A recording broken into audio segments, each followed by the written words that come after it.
I came home 20 minutes early on a Tuesday and found my landlord standing in my kitchen, holding my daughter's asthma inhaler and reading the label like it was mail addressed to him. He didn't jump, he didn't apologize.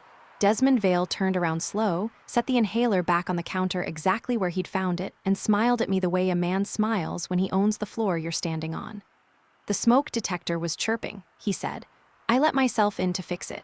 There was no ladder. There was no battery in his hand.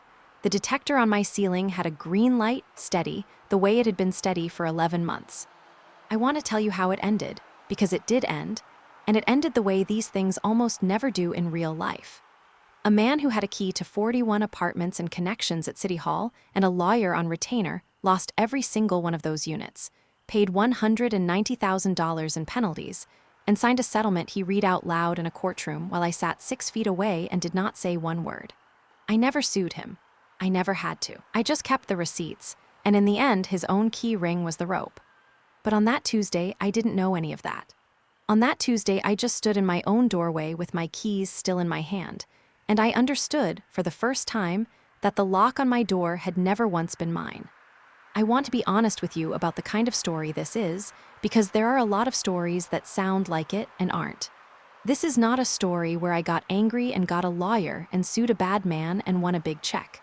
I never sued him. The money that came back at the end came back almost as an afterthought, and it was never the point. This is a quieter and, I think, a truer kind of story. The kind where the person who did the wrong thing was so certain of his own safety that he kept doing it, in writing, on camera, under oath, in front of witnesses, until the sheer weight of his own conduct came down on him. My whole job, the only job I ever really had, was to not look away and to write down the date and to refuse, politely, patiently, boringly, to be frightened out of the truth.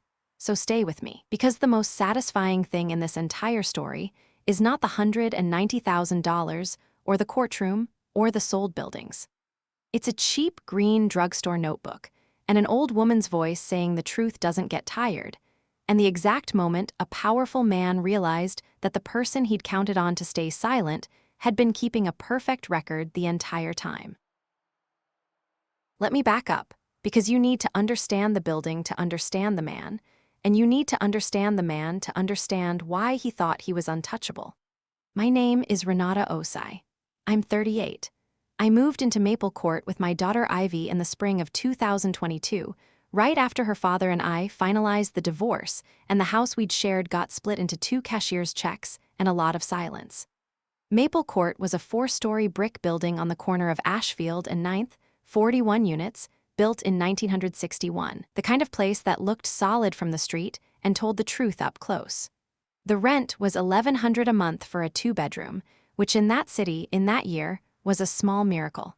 I remember signing the lease at a folding table in the lobby and thinking, we're going to be okay here.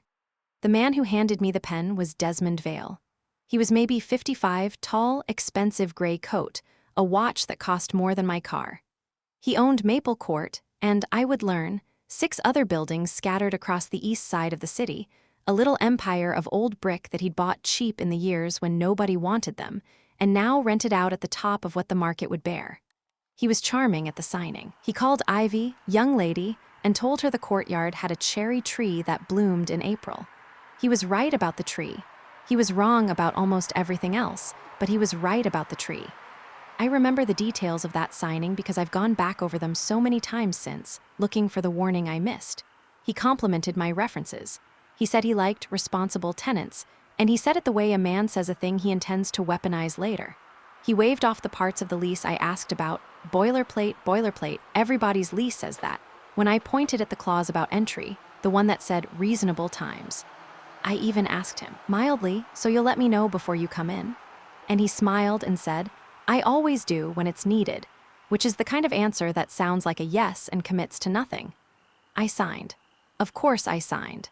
It was $1,100 for 2 bedrooms and a cherry tree and a school district Ivy could walk to, and I was a newly divorced woman counting cashier's checks. And you don't turn down a small miracle, because the man handing it to you has a smile you can't quite read. I'm a hands-on owner, he told me that day, tapping the lease where it said Landlord in bold letters.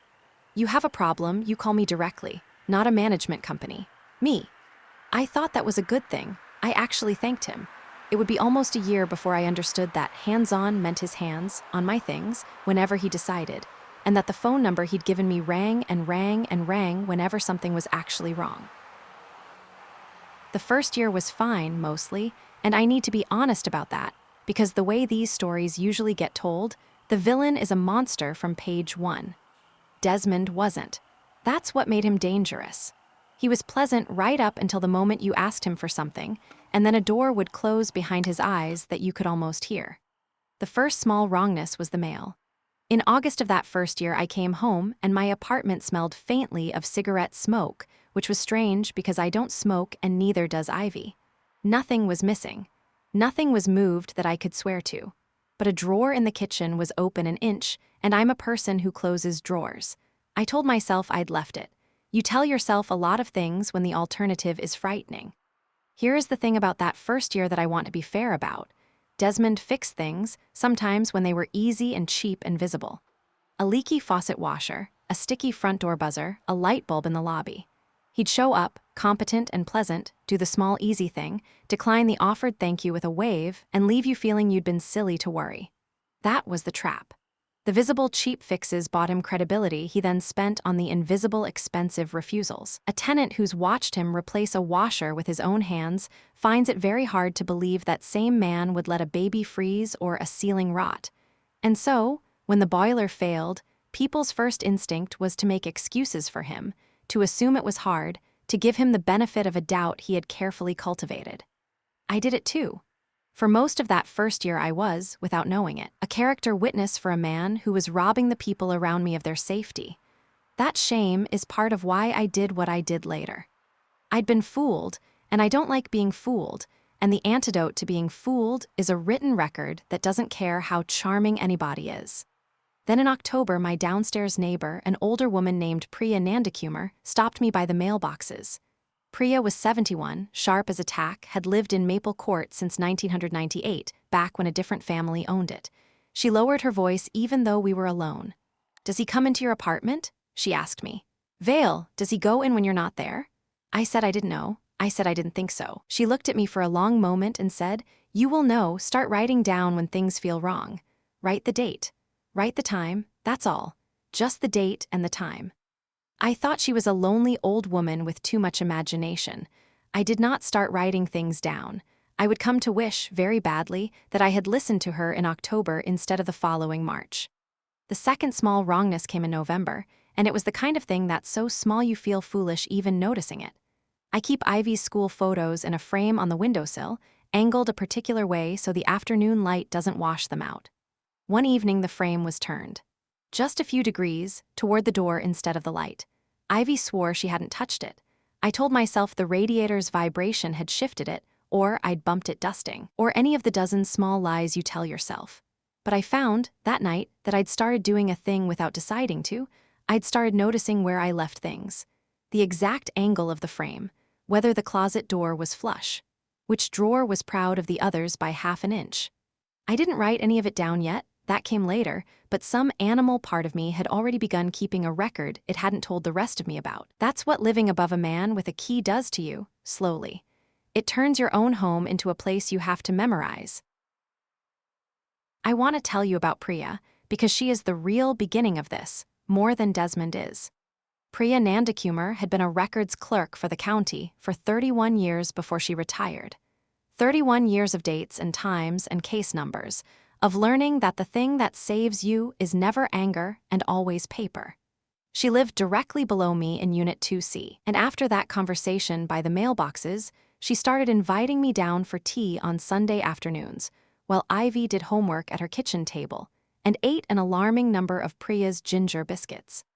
One Sunday she took a spiral notebook out of a drawer and set it on the table between us. It was full, years full of small tidy handwriting, dates, times, 2-line entries. March 3, 2019, 2:40 p.m. Radiator in 2C not working, called Vale, no answer, left message. March 4, 2019, no callback. March 11, 2019, radiator still cold, called again. On and on. A decade of a woman documenting a man who never called back. "He doesn't know I do this," she said, stirring her tea. "That's the point. You never tell them you're keeping track. The moment they know, they change how they behave, and then you have nothing. She tapped the notebook. This is worth more than a lawyer, Renata. A lawyer costs money and gives you a fight. This just tells the truth, and the truth doesn't get tired. I took her seriously that day, finally, but I still didn't fully believe I'd need it. That's the thing about being a decent person. You keep assuming the other person has a floor they won't go below. Priya had lost that assumption a long time ago. She was trying to give me the gift of losing it early. I bought a notebook that week, a cheap green one from the drugstore, and I wrote one line in it, feeling a little foolish. Oct 2022, Priya says keep dates. Cigarette smell in my kitchen twice, August. Drawer open, no explanation. Then I put it in the drawer and mostly forgot about it, for a while. Winter came, and with it the second building. By December, Maple Court was cold in a way that wasn't right. The boiler was original, 1961 original, and Desmond had never replaced it, only patched it, because patching is cheap and replacing is $100,000. On the coldest week of December, when the temperature outside sat at 9 degrees for 4 days, the heat in the north half of the building failed entirely. I had heat barely on my side. The Rooneys did not. The Rooneys were a young couple in 3A, Tom and Delia, with a baby who wasn't even a year old yet. I found Delia in the stairwell one night wrapped in a coat, bouncing the baby, crying quietly because the thermometer in their apartment read 51 degrees and Desmond wasn't answering his phone. 51 degrees with an infant. I brought them up to my place.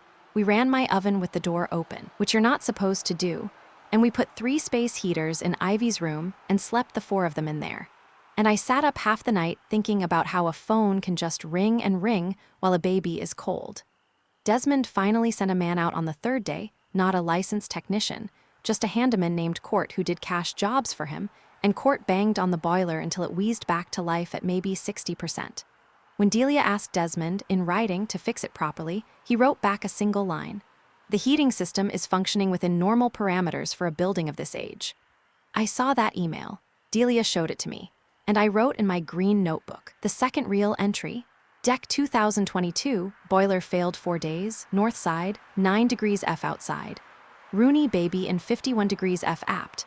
Vale unreachable, functioning within normal parameters. I underlined that last part. I didn't know yet that a city inspector would one day read it back to me in a hallway and go very still. What I remember most from that week wasn't the cold. It was Tom Rooney, who was 26 and worked construction and was not a man who cried, standing in my kitchen at 2 in the morning while the oven ticked and the space heaters hummed, saying, I called 11 times. I counted. 11 times in 2 days, and he answered 0. He kept saying the number, 11, like the number itself was the injury. And Delia, bouncing the baby, said the thing that I've thought about ever since, the thing that turned a cold week into a cause. She said, the thing is, he could fix it. That's what I can't get past. It's not that he can't, he has the money. He just decided our baby wasn't worth it. That's the sentence, right there, that separates a hardship from an injustice. Bad luck is when a boiler breaks. Injustice is when a man with the money to fix it looks at a 51-degree apartment with an infant in it and writes, functioning within normal parameters, and goes back to bed in a warm house across town. I stopped being merely annoyed with Desmond Vale that week. Something colder and more patient took its place, and it never left. Now I'll tell you about the key ring, because it matters, and because it's the thing that finally undid him. Desmond carried a single heavy ring of keys, brass, on a leather fob, and every key on it was labeled with a little paper tag in a plastic sleeve. 1A, 1B, 1C, all the way up. 41 apartments, 41 keys, plus the boiler room and the roof and the basement storage. He did not use a lockbox. He did not use a management app. He did not, as far as any of us could tell, keep any record at all of when he entered a unit or why. He just had the keys, and the law, he believed, on his side. Because the lease he'd written said the landlord could enter at reasonable times for inspection and repair. What the lease did not say, and what he was betting none of us knew, was that the actual law in our state required 24 hours written notice before a landlord could enter a tenant's home, except in a genuine emergency. Not reasonable times. 24 hours. In writing. That's not a suggestion. It's a statute, and every unannounced entry is a separate violation. Desmond had written a lease that quietly contradicted the law, because he was counting on the fact that tenants read the lease and not the statute. I know all of this now.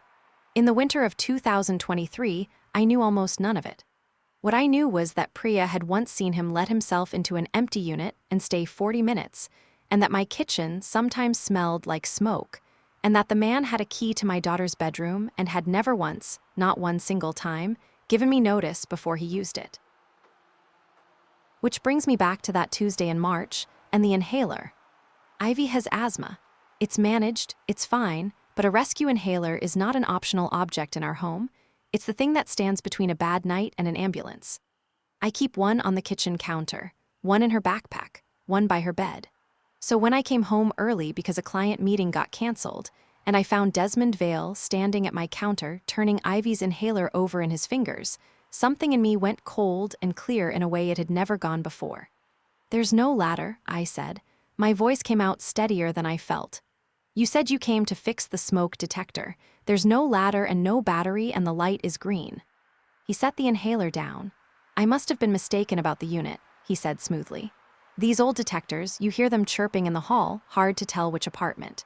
He moved toward the door, unhurried, a man who had done this 100 times and expected the 101st to go exactly like the rest.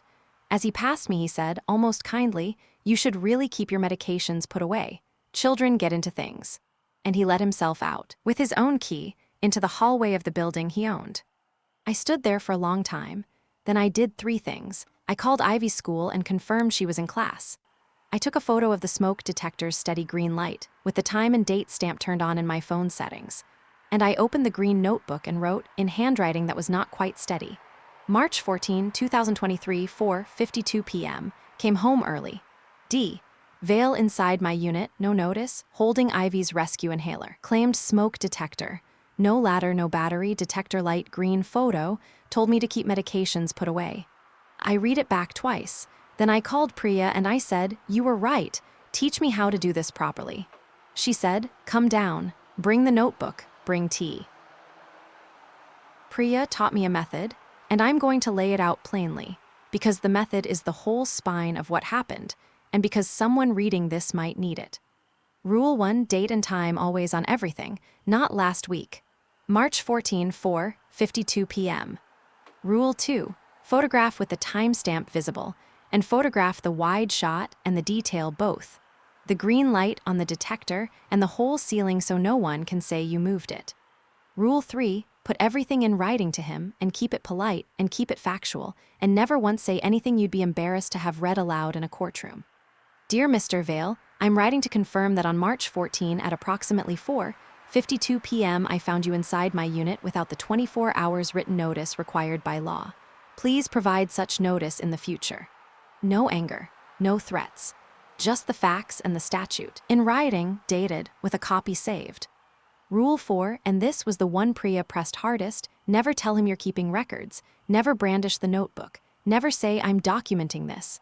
The moment he knows, he adapts, and a careful man is much harder to catch than a confident one. Let him think you're frightened, Priya said. Frightened tenants are careless, and he loves careless tenants. Be frightened on the outside and a records clerk on the inside. She smiled when she said it. I did it for 31 years. It's the most satisfying thing in the world, and no one ever sees you do it. There was a 5th rule, an unwritten one, that Priya taught me by example more than by instruction, and it was the hardest of all. Keep it boring. Boring is safe. Boring survives cross-examination. The moment you editorialize, the moment you write, he leered at me instead of he stood in my kitchen holding the inhaler. The moment you write, he's a predator instead of he entered at 4:52 p.m. without notice. You've handed the other side something to attack. Feelings can be disputed. A time cannot. Never write what you felt, Priya said. Write what a camera would have seen. Let the judge supply the feelings. They will, believe me, if you give them clean facts. A judge who reaches the outrage on her own will hold on to it far tighter than one you tried to hand it to. I filled notebooks with the most boring sentences I have ever written, and every single one of them was a small, unbreakable stone. I sent Desmond that first careful letter the next morning. He replied within an hour, and his reply was a gift, though I didn't know it yet. He wrote, "The lease grants me entry at reasonable times. 4:52 in the afternoon is a reasonable time. I'll enter when I need to. If that's a problem, perhaps Maple Court isn't the right fit." I saved that email in 3 places, my phone, my laptop, and a printed copy in a folder at the back of my closet, because Priya had drilled into me that a record you can lose is a record you don't have. She said landlords have been known to have computer problems at convenient moments, and that paper in a closet has never once crashed. So I printed everything always and dated the printout, and the folder in the closet grew thick. He had just put in writing that he intended to keep doing the illegal thing. Priya read the email over my shoulder and made a small sound in her throat like a cat that has spotted a bird. "Oh," she said softly. "He wrote it down. He actually wrote it down." She read it again. 30 years I watched men like him, and the confident ones always write it down. They think being sure of themselves is the same as being safe. It's the opposite. Print that one twice. I started paying attention to the others then, and the building opened up to me like a book I'd been living inside without reading. There were 41 units, and it turned out 41 small versions of the same story. The Rooneys and their boiler.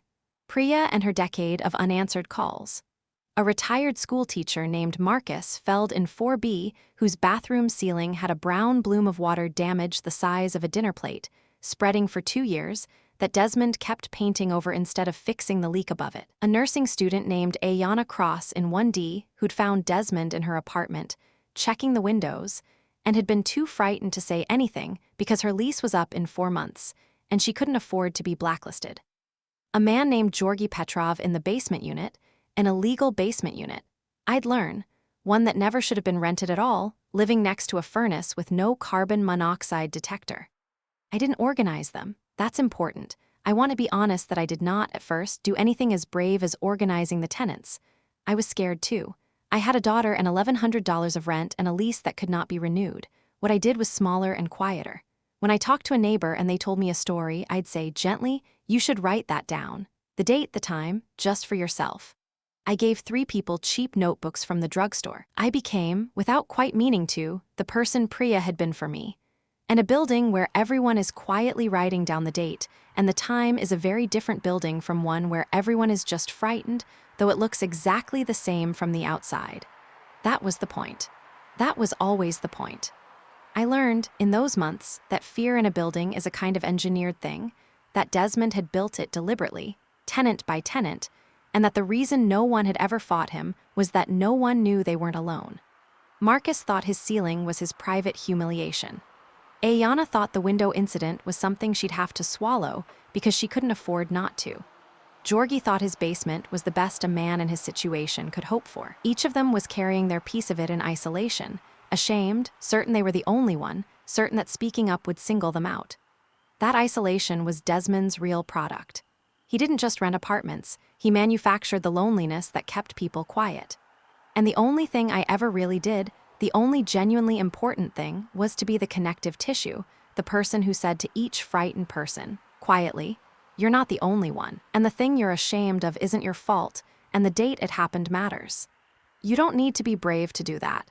You just need to be paying attention and willing to make tea and unwilling to look away.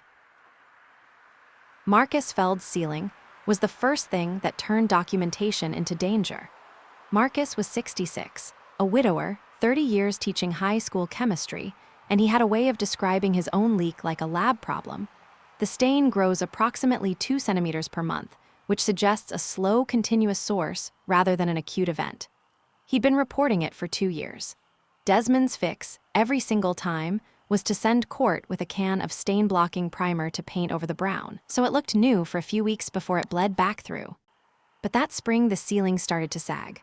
Marcus called me down to look at it, and I stood in his bathroom and watched a bead of brown water form at the low point of the bulge and drip, slowly, into a bucket he'd placed on the toilet lid. The drywall was soft. You could see it breathing almost when someone upstairs ran their water. I took photos. Wide shot, detail shot, the bulge, the drip, the bucket, all time-stamped. Then I did something I hadn't done before. I looked up what a saturated ceiling actually means, and I learned that wet drywall over an occupied space isn't cosmetic. It's a collapse risk, and if the water's tracking through old wiring, which in a 1961 building it might well be, it's a fire risk too. Marcus wrote Desmond a letter, dated, factual, the way I'd shown him. He got back one line, "Cosmetic issue, will be repainted at turnover."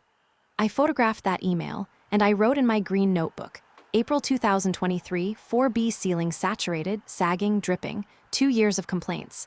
Vale calls it cosmetic, paints over it, photos. I sat with that entry a long time. I understood that night that we had crossed from a man who was rude and intrusive into a man whose cheapness was going to hurt somebody. And I understood something else, something that changed how I moved from then on.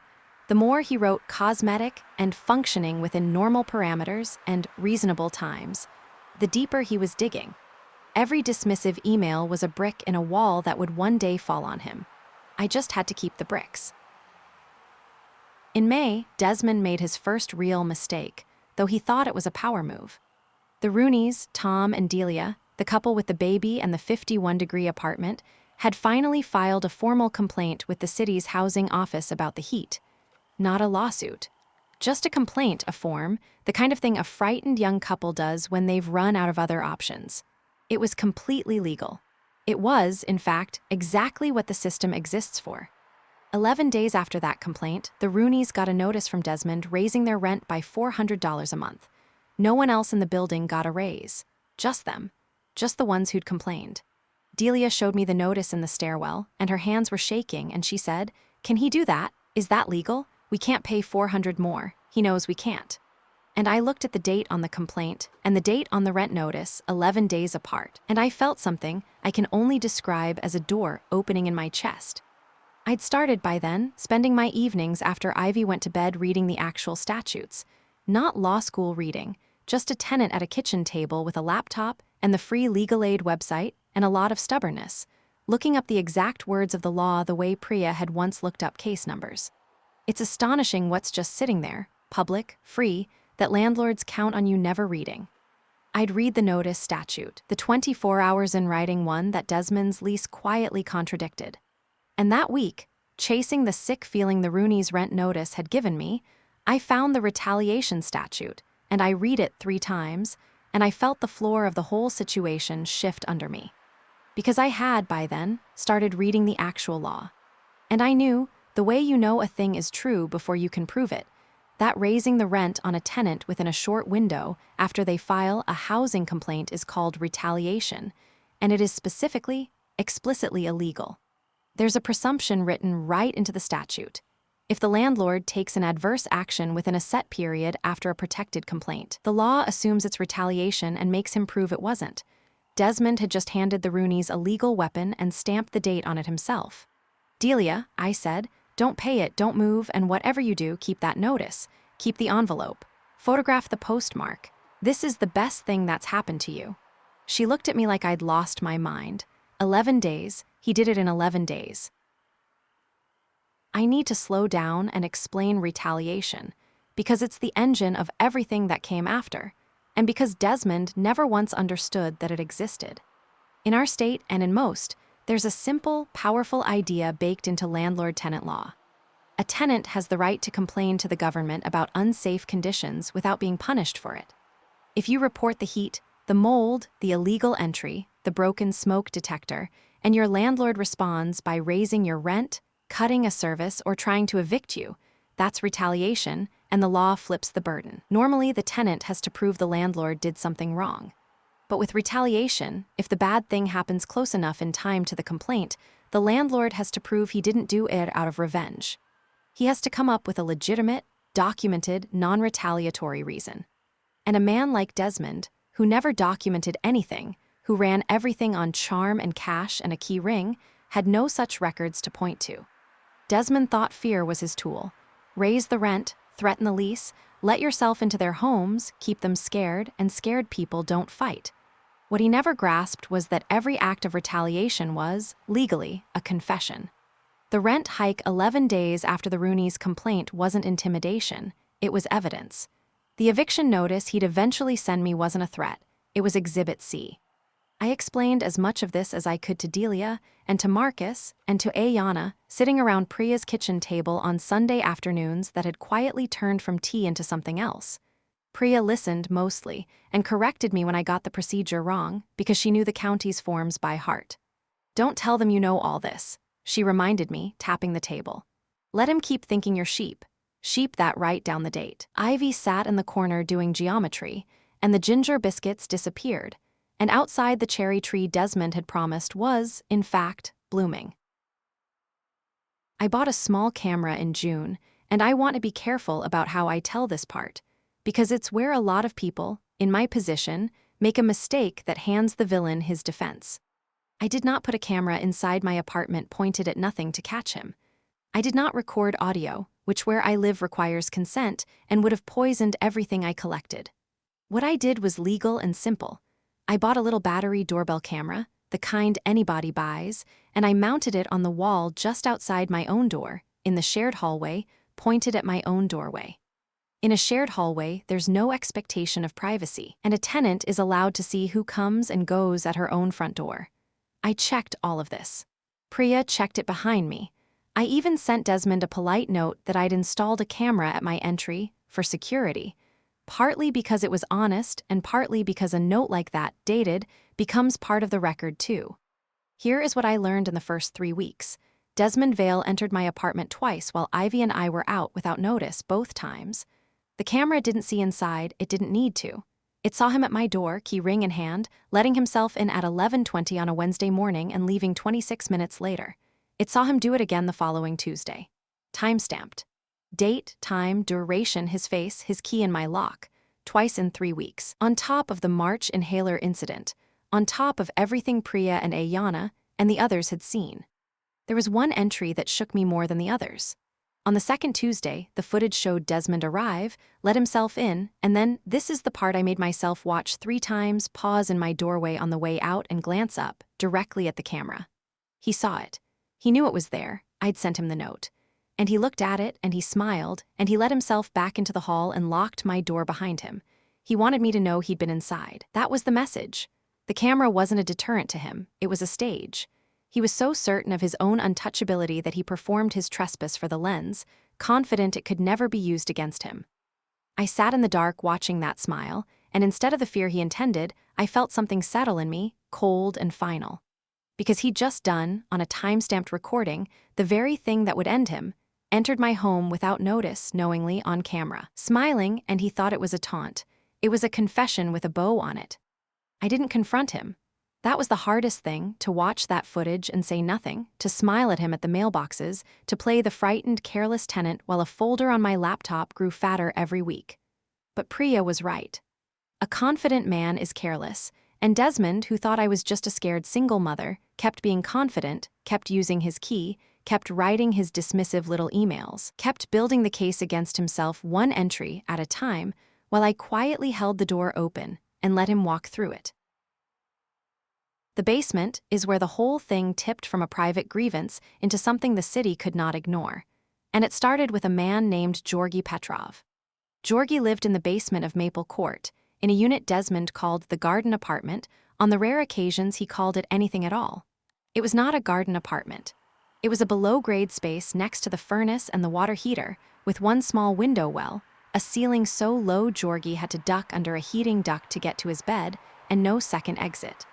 Desmond rented it to him for $700 a month, cash, no lease, because Georgi's immigration paperwork was still in process, and he was exactly the kind of tenant a man like Desmond loves. Frightened, undocumented on paper, unlikely to complain to anyone in a uniform. I met Georgi because his light kept flickering and Priya sent me down with a spare surge protector. What I saw in that basement stopped me cold. A gas furnace and a gas water heater, both venting into a space where a man slept, and not one carbon monoxide detector anywhere. No smoke detector that worked. A single covered exit. Extension cords run under a rug. And Georgi, who was maybe 30, who worked 2 jobs, who thanked me 3 times for a $9 surge protector. Sleeping every night 12 feet from a furnace that could kill him silently before dawn, and never had a single device to warn him. I didn't lecture him. I brought him a carbon monoxide detector the next day, a battery one, $20, and I showed him how it worked and where to put it, and I asked him gently if I could take some photographs, just for my own records in case. He was nervous, but he said yes. I photographed the furnace, the water heater, the missing detectors, the single exit, the low ceiling, the window well too small to climb out of. Time-stamped, wide in detail, the whole method. And that night I wrote the longest entry my green notebook had yet held, and at the end of it I wrote a sentence I underlined twice. This is not a code violation. This is a death that hasn't happened yet. I understood, closing the notebook, that I could no longer only document. At some point soon, someone was going to have to make a call. I just needed the call to come at a moment and in a form that Desmond could not charm or bury. By July, Priya's kitchen on Sunday afternoons had become something with no name and no membership list, which was exactly how we wanted it. We never called it a tenants association. We never made a flyer, never posted a notice on the lobby corkboard, never did any of the things that would have told Desmond that his frightened, careless tenants had started talking to each other. We just had tea. Delia came with the baby. Marcus came with his water-stained photographs printed on paper because he didn't trust computers. Ayana came when her nursing shifts allowed, still in scrubs sometimes, exhausted, and once she fell asleep on Priya's couch, and we all just let her. Georgie came twice, hovering by the door like he might have to bolt, until Priya sat him down and put a plate in front of him and told him in her 31 years of county work voice that no one in this room was going to let anything happen to his papers.